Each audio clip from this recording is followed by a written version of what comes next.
السلام علیکم دوستو، اردو کلاسک چینل پر خوش آمدید۔ معزز سامعین حضرات، آئیے سنتے ہیں دھرتی کا سفر قسط نمبر 70۔ معزز سامعین، آپ سے امید کی جاتی ہے کہ ویڈیو کو لائک کریں اور چینل کو بھی سبسکرائب کر دیں، شکریہ۔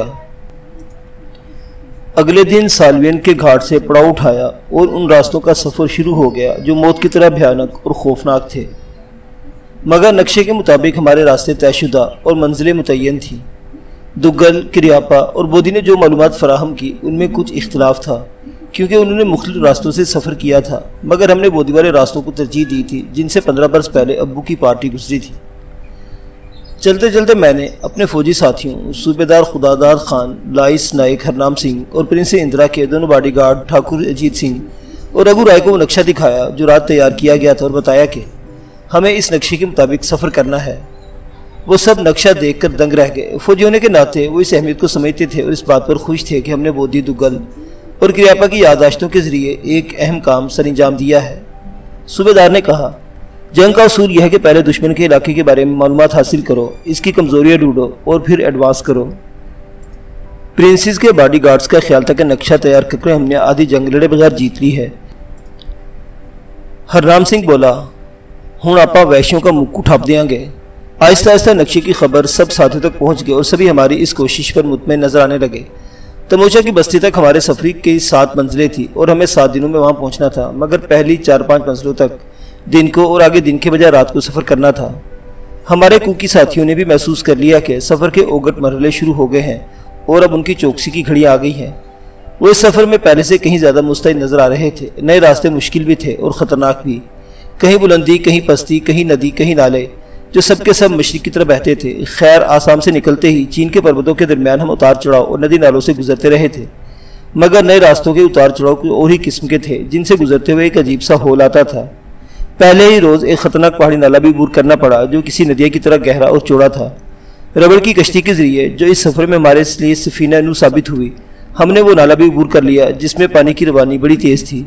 ڈوبا اور کوکیوں نے پہلے کی طرح جانوروں کے آگے آگے نالا تیر کر عبور کر لیا، لیکن پانی اس قدر سر تھا کہ ان سب کو فوراً برانڈی کا ایک ایک پیک دینا پڑا۔ جانوروں کو بھی دوا دی گئی تاکہ وہ سردی سے محفوظ رہ سکیں۔ ہمیں کسی عجلت کی ضرورت نہیں تھی کیونکہ منزلیں اور پڑاؤ طے شدہ تھے، مگر پہلے دن کے سفر سے اندازہ ہو گیا کہ یہ راستے انتہائی مشکل اور بھیانک تھے۔ ان کے اتار چڑھاؤ، گھماؤ پھراؤ اتنے تھکا دینے والے تھے کہ پارٹی کے سبھی لوگ مارے تھکن کے نڈھال ہو رہے تھے اور فکر یہ تھی کہ کیا رات کو کوئی ساتھی پہرا دینے کے قابل رہے گا یا نہیں۔ مگر جب شام کو پہلے پڑاؤ کیمپ لگایا، کپالہ سردارنی میرے پاس آئی اور بتانے لگی کہ ہم پہلے چوکی سے بے فکر ہو جائیں کیونکہ یہ کام وہ گھوبی سردار، ڈوبا اور 5 کوکیوں کے ساتھ اپنی نگرانی میں انجام دے گی۔ سفر کے دوران کوکیوں سے عام طور پر کیمپ لگوانے اور اٹھوانے کا کام لیا جاتا تھا۔ وہی آگ جلانے کی لکڑیاں فراہم کرتے تھے اور جانوروں کی دیکھ بھال میں لگے رہتے تھے۔ کبھی کبھار ضرورت کے تحت انہیں پہرے کی ڈیوٹی بھی سونپ دی جاتی تھی کیونکہ پہرے کی بندوق چلانے والے آدمی کی ضرورت تھی۔ میں نے سردارنی کے جذبے کی تعریف کر بتایا کہ پہرے کی پوری ذمہ داری اس پر نہیں ڈالی جا سکتی، اس لیے کہ کوکی بندوق چلانا نہیں جانتے۔ یہ ٹھیک ہے صاحب، کوکی بندوق چلانا نہیں جانتے، وہ بتانے لگی، مگر ان کے بھالے گولی جیسی پھرتی سے چلتے ہیں اور ان کی آنکھیں بلیوں کی طرح اندھیرے میں بھی دیکھ لیتی ہیں۔ اگر کسی ہمارے پڑاؤ پر چڑھائی کی تو ان کے بھالوں سے بچ کر نہیں جائے گا۔ سردارنی چاہتی تھی ان خطرناک منزلوں پر کوکی کو پہرے کی ذمہ داری سونپ دی جائے۔ میں نے اس پر اعتماد ضروری سمجھا اور صوبیدار کو ہدایت کر دی کہ آج رات پہرے کا کام سردارنی کے سپرد کر دیا جائے، مگر رانا صفدر بھی رات کو پہرے پر رہے گا۔ سردارنی نے رائفل بردار کے طور پر رانا صفدر کا ساتھ قبول کر لیا، مگر مجھے توجہ دلائی، رات کو پڑاؤ میں لالٹیں نہیں جلے گی، کسی تمبو کے اندر بھی روشنی نہیں ہوگی، اگر ہوگی تو بڑی مدھم۔ میں اس کی زبان سے بات سن کر دنگ رہ گیا۔ دستور یہ تھا کہ رات کو کیمپ کے درمیان ایک بانس کاٹ کر لالٹین اس کے ساتھ آویزہ کر دی جاتی تھی تاکہ کیمپ میں روشنی رہے۔ خیموں اور چھولداروں میں بھی روشنی ہوتی تھی، مگر اس وقت ہم جن راستوں پر گامزن تھے، جن منزلوں پر ہمیں قیام کرنا تھا، وہاں روشنی ہمارے لیے خطرے کا پیغام بن سکتی تھی۔ میں نے صوبیدار کو ہدایت کر دی کہ آج سے کیمپ میں لالٹیں نہیں جلے گی، خیمے اور چھولداریوں میں بھی اتنی مدھم روشنی ہوگی کہ باہر سے نظر نہ آ سکے۔ اس رات پہرے کی ذمہ داری کپالہ سردارنی ہی کو سونپ دی گئی اور سویرے رانا صفدر نے جو رپورٹ دی وہ حیران کن تھی۔ اس نے بتایا 3 کوکیوں کے ساتھ رات سردارنی خود پہرے پر تھی اور پہرے کے ناکے کیمپ سے 150-200 قدم ہٹ کر مقرر کیے گئے تھے تاکہ اگر کوئی خطرہ کیمپ کی طرف بڑھتا نظر آئے تو اسے پرے پرے روک لیا جائے اور ختم کر دیا جائے۔ سردارنی نے 3 کوکیوں کو خبردار کر دیا تھا کہ ان کی نظروں سے بچ کر اگر کوئی سانپ بھی پڑاؤ کے اندر چلا گیا تو انہیں معاف نہیں کرے گی۔ سردارنی کا یہ حکم سن کر کوکیوں کی آنکھیں چراغوں کی طرح روشن ہو گئی اور وہ ساری رات کسی تبدیلی کے بغیر ڈیوٹی دیتے رہے۔ آدھی رات کے وقت نہ جانے کدھر سے ایک بھوکا بھیڑیا انسانوں کی بو سونگتا ہوا کیمپ کی طرف آ نکلا۔ ناکے پر متعین کوکی پہرے دار نے اندھیرے کے باوجود اسے آتے دیکھ لیا اور دور سے تاک کر بھالا مارا جو بھیڑیے کے جسم میں کھپ گیا اور وہ وہیں ڈھیر ہو گیا۔ میں نے رانا صفدر کے ساتھ جا کر بھیڑیے کی لاش دیکھی۔ جب پلٹ رہا تھا سردارنی مل گئی اور بولی، رات گولی نہیں چلی صاحب، بھالا چلا۔ رانا کی رپورٹ اور سردارنی کی مستعدی حیرت انگیز تھی۔ کوکی پہرے میں ہرنام سنگھ کی طرح ہوشیار اور چوکی ثابت ہوئے تھے۔ میں نے اطمینان کا سانس لیا۔ اس خطرناک سفر میں ہمیں ایسے ہی چست و چالاک پہرے داروں کی ضرورت تھی۔ جیسا کہ میں پہلے بتا چکا ہوں، دریائے سالوین کے گھاٹ سے جو سفر شمال کی طرف شروع ہوا وہ بڑے جوکھوں کا تھا۔ راستے بڑے مشکل تھے، اتار چڑھاؤ تھکا دینے والے تھے اور گھاٹوں کے کنارے جن پر ہم چلتے رہے بے حد خطرناک تھے۔ کیمپ لگتے ہی سب لوگ تھکن سے چور ہو کر گر جاتے تھے، مگر دوسری، تیسری اور چوتھی منزل پر بھی کوکی کبھی سردار نے اور کبھی گھونگی سردار کی نگرانی میں پہرا دیتے رہے۔ وہ دن کو سفر اور رات کو چوکسی کرتے۔ اس طرح 4 منزلوں تک وہی مسلسل پہرے پر رہے۔ 5ویں دن جو سفر شروع ہوا وہ بڑا عجیب اور انوکھا تھا، کیونکہ راستے کچھ اور اوگھٹ اور ارد گرد کے منظر یک لخت تبدیل ہو گئے تھے۔ ہر منظر وحشت و ویرانی کی تصویر پیش کرنے لگا۔ جو آگے بڑھے وحشت و ویرانی میں اضافہ ہوتا چلا گیا۔ ہر طرف سے بے رونق بے ہنگم ٹیلے، ویران و سنسان پرہول فضا جس میں ایک عجیب سی دہشت سانس لے رہی تھی۔ راستے پر خطر اور ان پر ایسا خوف سا چھایا ہوا تھا جیسے موت پیچھا کر رہی ہو۔ ہر قدم پر ایک نیا خطرہ سا محسوس ہوتا، گویا کوئی آسیب ناگہاں ہم پر جھپٹ پڑے گا۔ حالانکہ میں اور میرے دوست نہ آسیبوں اور نہ بھوتوں کو مانتے تھے، نہ بدروحوں کو۔ اس کے باوجود ایک انوکھا سا ہراس ہمارے پیچھے پیچھے حرکت کر رہا تھا اور میں یہ سمجھنے سے قاصر تھا آخر یہ ہول اور یہ خوف کیسا ہے۔ غالباً سفر کی مشکلوں اور مناظر کی ویرانی نے ایک ایسے خطرے کا روپ دھار لیا تھا جس کا کوئی نام نہ تھا۔ شام کا جھٹپٹا پھیلنے سے قبل ہم ایک بہت ہی خطرناک اور بلند گھاٹی کے کنارے پتلی سی پگڈنڈی سے گزرے جو کہیں 2.5 فٹ کہیں اس سے بھی کم چوڑی تھی۔ نیچے سینکڑوں فٹ کی محیط گہرائی، اوپر تلوار کی دھار کا سا راستہ، 4-5 فرلانگ کا وہ بھیانک راستہ کوئی 1 گھنٹے میں اس وقت طے ہوا جب شام کی زلفیں کھل گئی اور آسمان کی پناہیوں میں چاند چمکنے لگا۔ گھاٹی کا شمالی نشیب اترتے وقت دہشت ناک صدائیں ہمارے آس پاس منڈلاتی رہیں جیسے روایتی بدروہیں بیان کر رہی ہوں۔ حالانکہ اس علاقے میں بھٹکنے والی آوارہ ہواؤں کی گشت کا شور تھا جو دہشت و وحشت کی آوازوں میں ڈھل کر ہماری سماج سے ٹکراتا، مگر لگتا یوں تھا جیسے گھاٹی کی ترائی میں چھپ کر بیٹھی ارواح خبیثہ چلا رہی ہوں۔ سامعین کو یاد ہوگا ہم نے سالوین کے گھاٹ پر ہی یہ بات طے کر لی تھی کہ پہلی 4 منزلوں کے بعد دن کو قیام اور رات کو سفر کریں گے، مگر 5ویں روز ہم نے انجانے خوف سے جو ہمارے پیچھے لگ گیا تھا تیز سفر کیا، بلکہ چاند کی روشنی میں سفر آدھی رات تک جاری رہا اور جب پہاڑی ٹیلوں کے درمیان ایک وادی میں پڑاؤ ڈالا ہم تموچا کی بستی سے صرف 1.5 دن کی مسافت پر تھے۔ اس رات پہرا تبدیل ہو گیا اور ہرنام سنگھ نے دگل کے ساتھ ڈیوٹی سنبھال لی۔ سارا دن اور نصف رات تک سفر کیا تھا، اس لیے سب بے سود ہو کر سوئے اور سویرے معمول کے مطابق بیدار ہو گئے، مگر اسی روز ہمیں سارا دن وہیں ٹھہرنا اور رات کو سفر کرنا تھا۔ اس علاقے میں پہرے کی ذمہ داری ہرنام سنگھ اور دگل یا بودی یا کریاپا پر تھی، جنہیں 2-2 کی ٹولی میں 6-6 گھنٹے پہرا دینا تھا۔ دن کے اجالے میں ان ٹیلوں کا جائزہ لیا جہاں کیمپ لگایا گیا تھا تو ان کی وحشت و ویرانی پر کسی مرگٹ کا گمان ہوا۔ وہ ٹیلے آگے پیچھے کسی محلے کے گھروں کی طرح پھیلے تھے جن کے درمیان کہیں کہیں تھوہر کے اکا دکا 2 شاخے سہ شاخے پودے اس مقام کی ویرانی حیبت اور دہشت میں اضافہ کر رہے تھے۔ حد نظر تک آسیبی ماحول دکھائی دیتا اور دور و نزدیک کوئی پرندہ بھی اڑتا نظر نہ آتا تھا۔ دن کو قیام کرنے کے لیے ہمیں ایسے ہی اجاڑ اور سنسان مقام کی ضرورت تھی جہاں کسی قافلے کے پڑاؤ کا گمان بھی نہ ہو سکے۔ ناشتہ کرنے کے بعد ہم پھر سو گئے تاکہ رات کی نیند دن کو پوری کر سکیں۔ سپہر کو آنکھ کھلی تو پہرا بھی بدل چکا تھا۔ بودی اور کریاپا کی جگہ ہرنام سنگھ اور دگل ڈیوٹی دے رہے تھے۔ میں پرنسز اندرا کے ساتھ خیمے سے نکل آیا۔ باہر رانا صفدر اور پروفیسر اسلم تاج سے جی بہلا رہے تھے۔ ہم دونوں ان کے قریب جا بیٹھے، کھیل میں شریک ہو سکے، مگر ابھی میں بیٹھا ہی تھا کہ سامنے شمال کی جانب ایک ٹیلا چھوڑ کر دوسرے ٹیلے پر نظر پڑی جو کسی قدر بلند تھا، اور کیا دیکھتا ہوں کہ اس ٹیلے کے ابھرے ہوئے پتھروں کے درمیان چھوٹے سے خلا میں پہلے سر، پھر سر کے ساتھ ایک چہرہ بھی نمودار ہوا، اور وہ ان پتھروں کی اوٹ میں صرف 5-6 انچ چوڑے خلاصے کسی چور اور دراصل کسی جاسوس کی طرح ہمارے کیمپ کا جائزہ لینے لگا۔ میں ایک وحشی کو اپنے کیمپ کی جاسوسی کرتے دیکھ کر سکتے میں آ گیا، کیونکہ سوچ بھی نہیں سکتا تھا کہ کسی کو ہماری آمد کا پتہ چل گیا ہوگا یا کوئی ہمارا کھوج لگاتا اس اجاڑ اور سنسان مقام تک بھی آ سکتا ہے۔ میں بجلی ایسی تیزی سے اٹھا اور اپنے خیمے میں گھس گیا۔ جب 375 میگنم کے رائفل لے کر نکلا، میرے دوست ہکا بکا رہ گئے۔ اسی لمحے جب میں انہیں حیران و پریشان چھوڑ کر شمال کی طرف بھاگا، 303 کا ہیبت آفرین دھماکہ ہوا اور میں نے وحشی کا جسم پتھروں کے پیچھے الٹتے رلکتے دیکھا۔ ہرنام سنگھ کہیں اسی ناکے پر تھا جسے وحشی نہ دیکھ سکا، مگر ہرنام سنگھ نے اسے دیکھ لیا اور 303 کی ایک انگل لمبی گولی نے اس کا کنہ کھول دیا۔ میں گولی چلنے کے بعد بھی اسی ناکے کی طرف بھاگتا رہا جہاں فائر ہوا تھا کہ چند ہی ساتوں میں ٹیلے کے نیچے ٹاپو کی آواز بلند ہوئی۔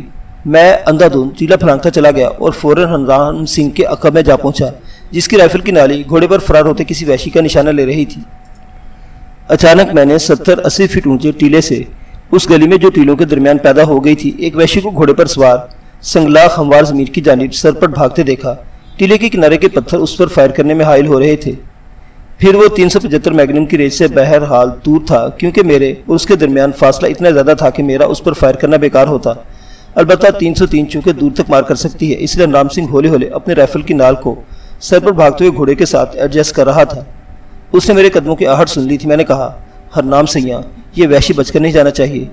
اسی اثنا میں وحشی کا گھوڑا کنارے کے پتھروں کی اور سے نکلا اور فاصلہ اگرچہ کچھ اور بڑھ گیا تھا، پھر بھی ہرنام سنگھ نے واہ گرو کا نام لے کر لبلبی دبا دی۔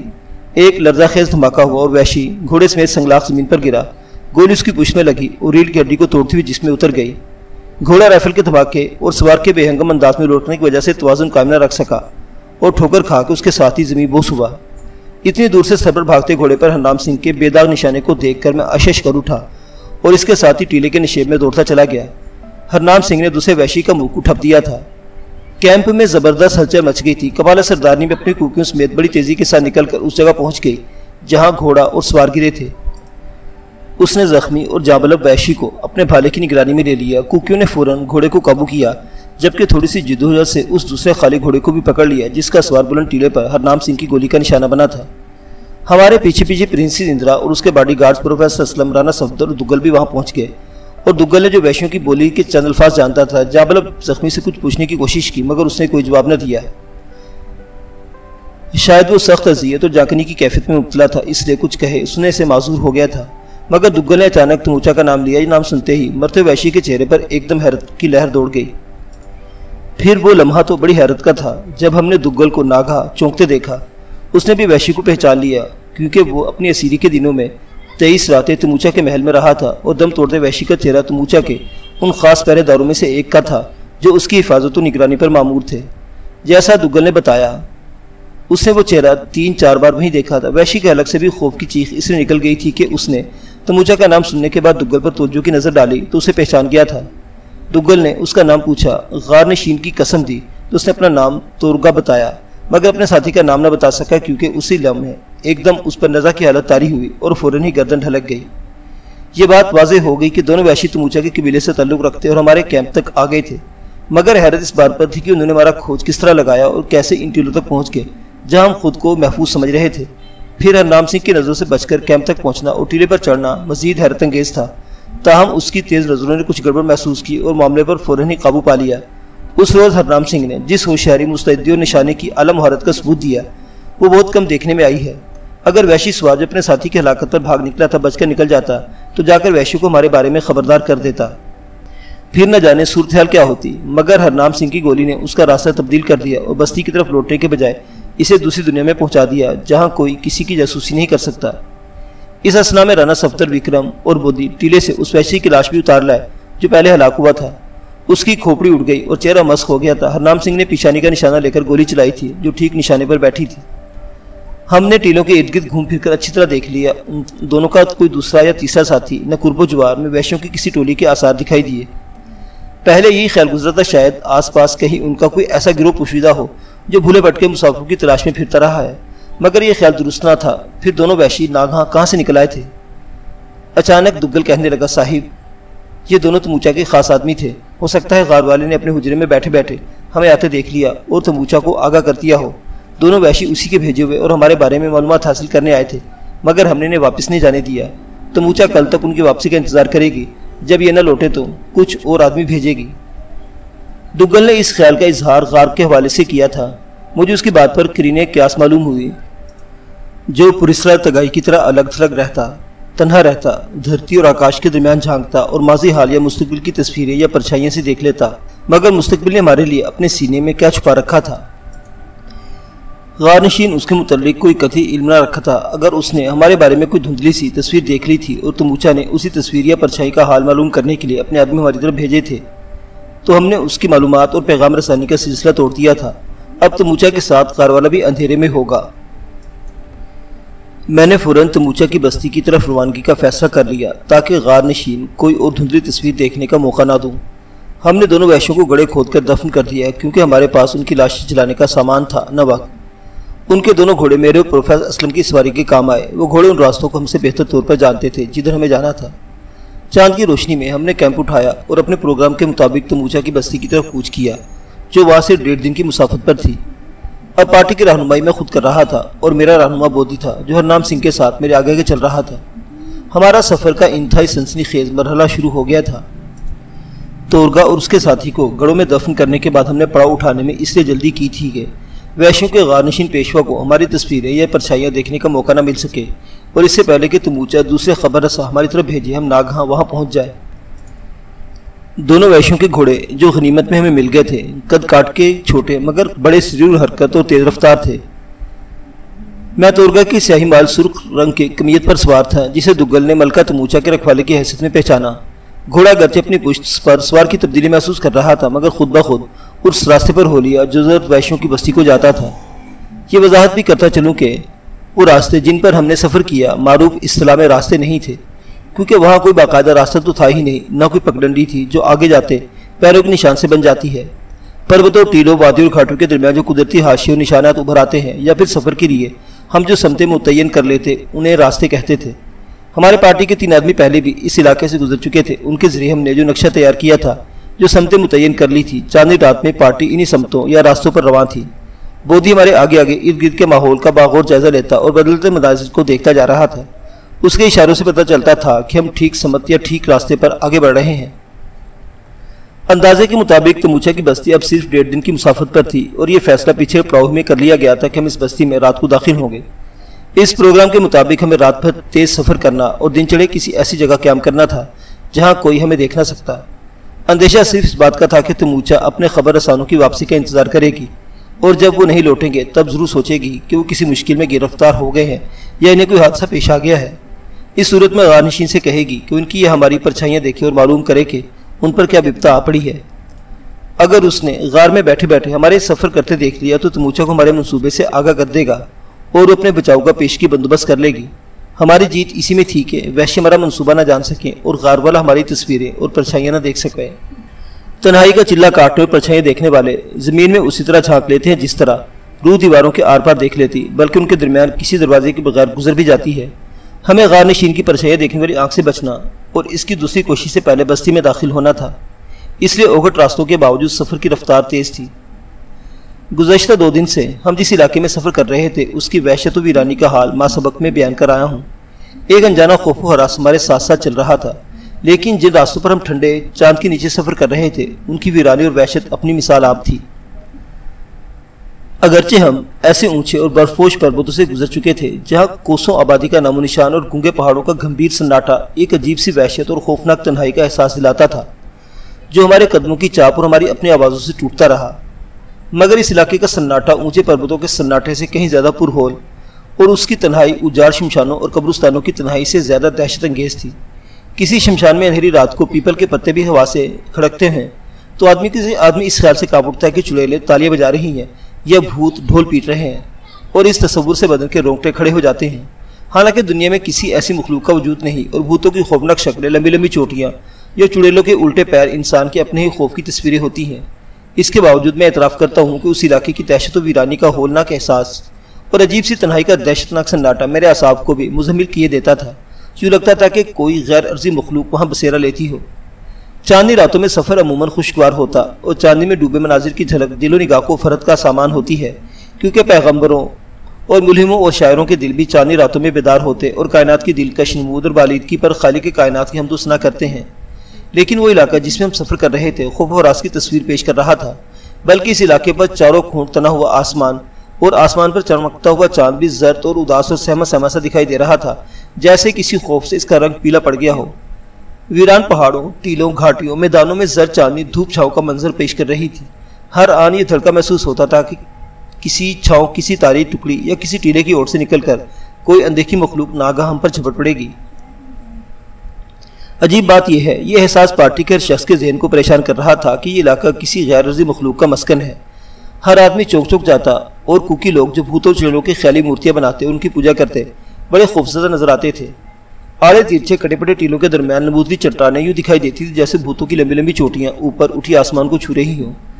کہیں کہیں یکو تنہا کھڑے کبڑے درخت یا تھور کے بڑے بڑے دو شاخے پودوں پر شبہ ہوتا تھا کہ گویا چڑیلے اپنے پیچھے مڑے ہوئے پیر نکالے بال بکھیرے راستوں میں کھڑی ہوں، اور ایسی دہشت ناک تھی وہ ویرانی، تنہائی اور خاموشی کا ہرنام سنگھ جیسا دبنگ فوجی بھی جو بودی کے ہمراہ میرے آگے چل رہا تھا کبھی کبھی اچانک رک کر کچھ دیکھنے کچھ سننے کی کوشش کرنے لگتا۔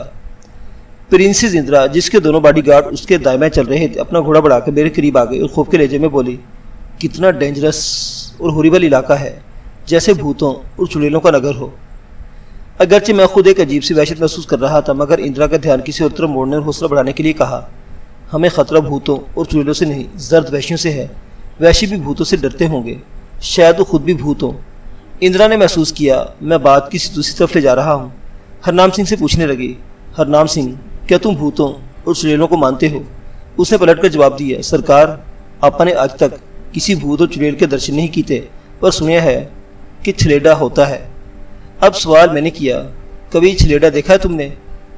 ویکھیا تو نہیں صاحب جی، پر بڑے بڑے یہو کہندے نے کہ چھلیڈا ہوتا ہے اور بڑے روح بدلتا ہے، کدی وہ بکری کا بچہ بن کر آدمی کے آگے آگے بڑھتا ہے، کدی بلی یا کتا بن جاتا ہے اور کدی آدمی کا روپ بٹا لیتا ہے۔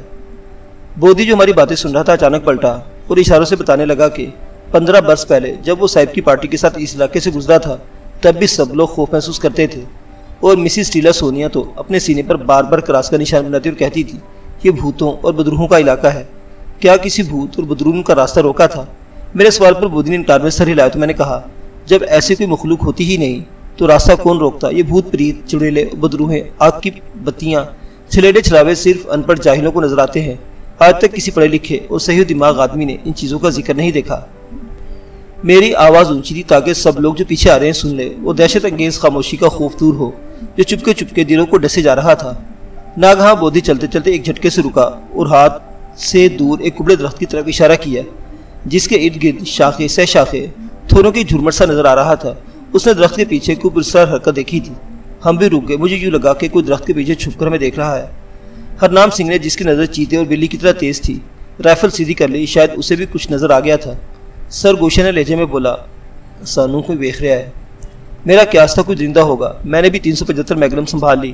اسی لمحے بودی کی شاٹ گن کا دھماکہ ہوا، توہر لرز گئے، کوئی شے اچھل کے پرے گری اور ساتھ ہی ایک دردناک کرا سنائی دی جو انسانی تھی نہ حیوانی بلکہ غیر عرضی معلوم ہوتی تھی۔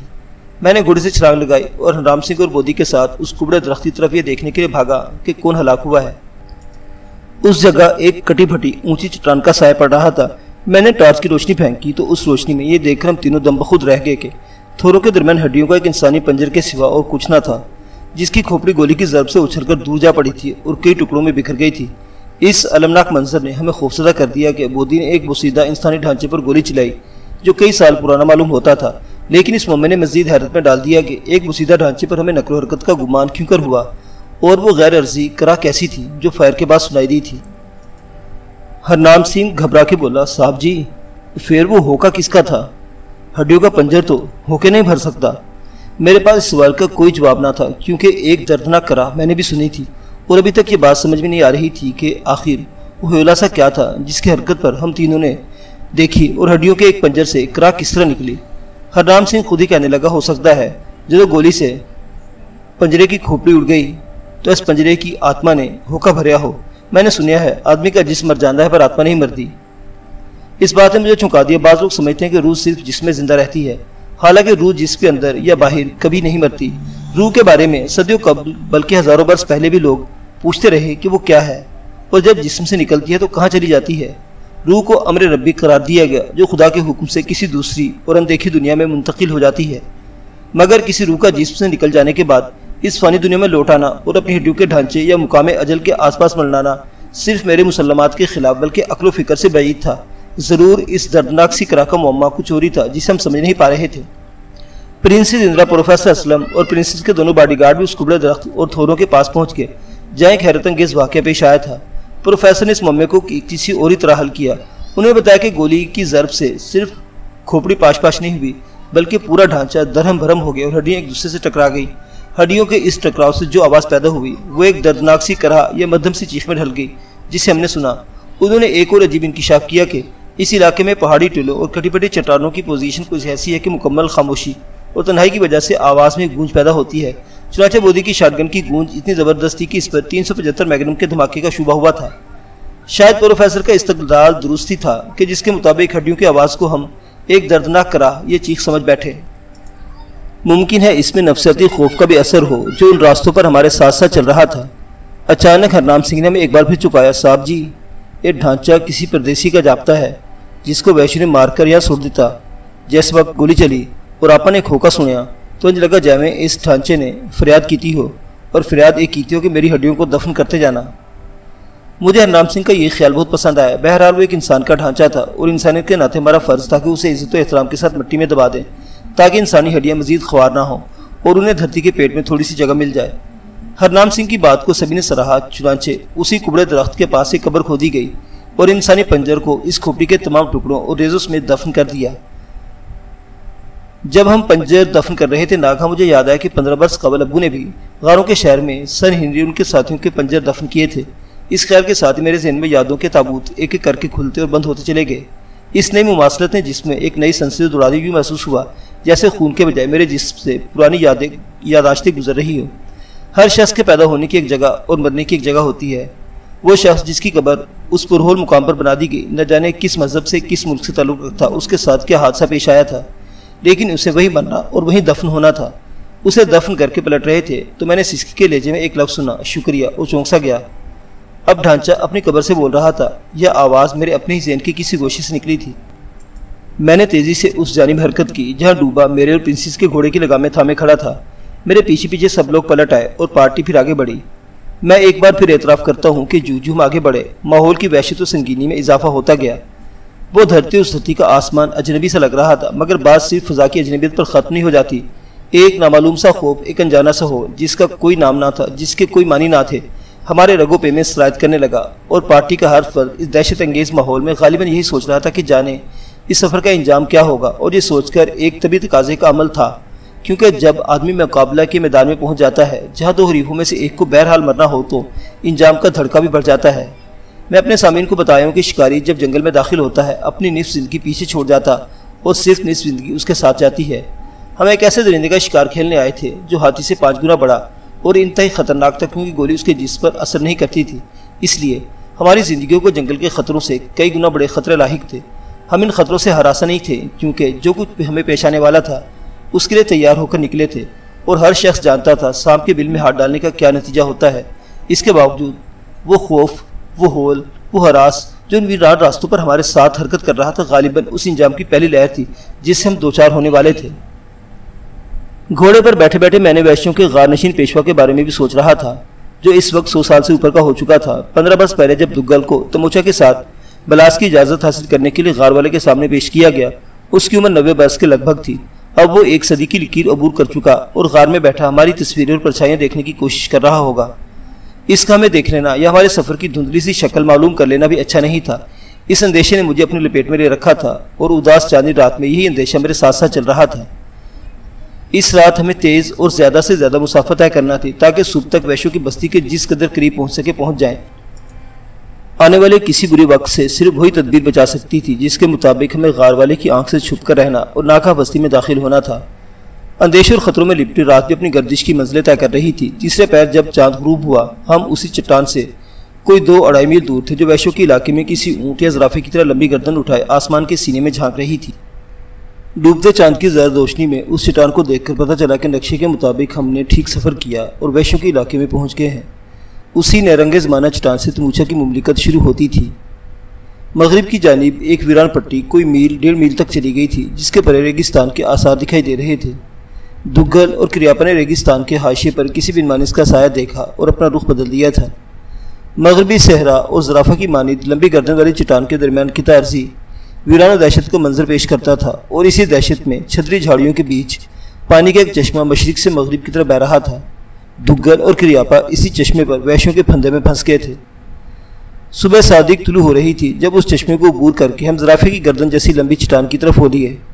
اس کے شمال مشرق میں سرسبز پہاڑیوں کا سلسلہ حد نظر تک بتدریج بلند ہوتا چلا گیا تھا، مگر اس سلسلے سے ادھر کٹے پھٹے ٹیلوں، ننگی چٹانوں، خشک لبوتری چوٹیوں اور ان کے درمیان سنگلاخ زمین میں گڑھوں اور کھڈوں نے ہماری توجہ اپنی طرف مبذول کرا لی۔ سورج کی روشنی پھیلنے سے پہلے ہمیں کسی محفوظ جگہ پڑاؤ ڈالنا اور دن بھر وہیں آرام کرنا تھا۔ میرا خیال تھا شاید ان کٹے پھٹے بنجر ٹیلوں کے درمیان ہمیں کوئی پناہ گاہ مل جائے۔ وہ ٹیلے لمبی گردن والی چٹان سے مشرق کی جانب صرف 2-2.5 فرلانگ کے فاصلے پر تھے۔ ہم ان کی اوٹ میں کہیں نہ کہیں پڑاؤ ڈال سکتے تھے۔ یہ بھی بتاتا چلوں کہ جس علاقے میں پہنچ گئے وہاں معروف اسلام میں راستے بھی تھے اور پگڈنڈیاں بھی، اور ضروری تھا کہ ہم ان پر اپنے قدموں کے نشانات نہ چھوڑیں۔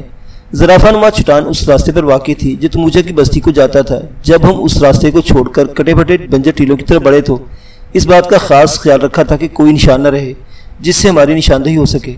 نشانات مٹانے کا کام ہمارے پیچھے پیچھے صوبیدار خداداد خان کی نگرانی میں 2 کوکی انجام دیتے آ رہے تھے۔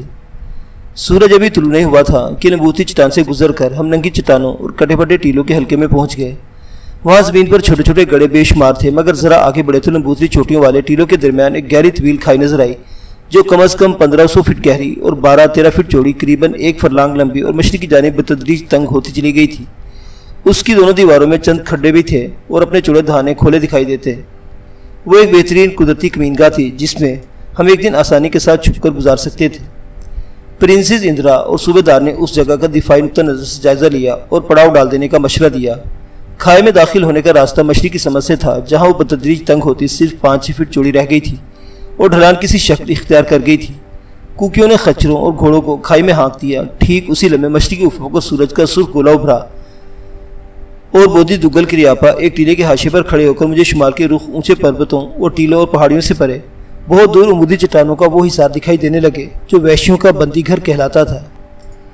وہ عمودی چٹانیں قریباً 8-9 میل دور تھی اور اتنی دور سے بس ان کا ایک مدھم سا ہولہ ہی دکھائی دے رہا تھا جس پر پھر بھی انہیں دیکھ کر میرے بدن میں سنسنی کی لہر سی دوڑ گئی۔ عمودی چٹانوں کا وہ حصار ان بولے بھٹکے بدنصیب مسافروں کے لیے بندی گھر کا کام دیتا تھا جہاں لوبارو کی بھیڑ دینے سے پہلے کچھ عرصہ کے لیے وہاں قید کر دیا جاتا تھا۔ وہ چٹانیں تموجہ کی بستی میں واقع تھی اور تموجہ سے ملاقات کے لیے اب ہمیں 8-9 میل کا سفر کرنا تھا۔ میں نے دوربین سے شمال کی طرف جانے والے راستے پر نظر دوڑائی جو 1-1.5 میل کے بعد پہاڑی ٹیلوں میں گم ہو جاتا تھا، مگر ادھر کسی انسان کا سایہ بھی دکھائی نہ دے سکا۔ بودھی دگل اور کریاپا کے ہمراہ میں کھائی میں داخل ہوا تو صوبیدار ان تینوں کا انتظار کر رہا تھا کیونکہ یہاں ان تینوں کو ہرنام سنگھ کے ساتھ پہرا دینا تھا۔ ان کے ساتھ 2 کوکی بھی شامل کیے گئے اور 6 آدمیوں کو 2 پارٹیوں میں تقسیم کر کے ان کی ڈیوٹی کے اوقات مقرر کر دیے گئے۔ کھائی میں سامان کے پشتارے نہیں کھولے گئے۔ میرے اور پرنسز اندرا کے لیے ایک کھڈ صاف کر کے گھاس پھوس کی چٹائی پر دری بچھا دی گئی۔ 2 اور کھڈ بھی استعمال کے قابل تھے، ایک میں پروفیسر اور ان کے ساتھیوں نے، دوسرے میں کپالا سردار نے اور کھمبی سردار نے ڈیرا جمایا۔ ہم رات بھر کے تھکے ماندے تھے، کھانا کھاتے ہی سو گئے، البتہ ہمارے محافظ جاگ رہے تھے۔ معزز سامعین حضرات، دھرتی کا سفر ابھی جاری ہے، بقیہ واقعات اگلی قسط میں دیکھتے رہیے اردو کلاسک۔ اللہ حافظ۔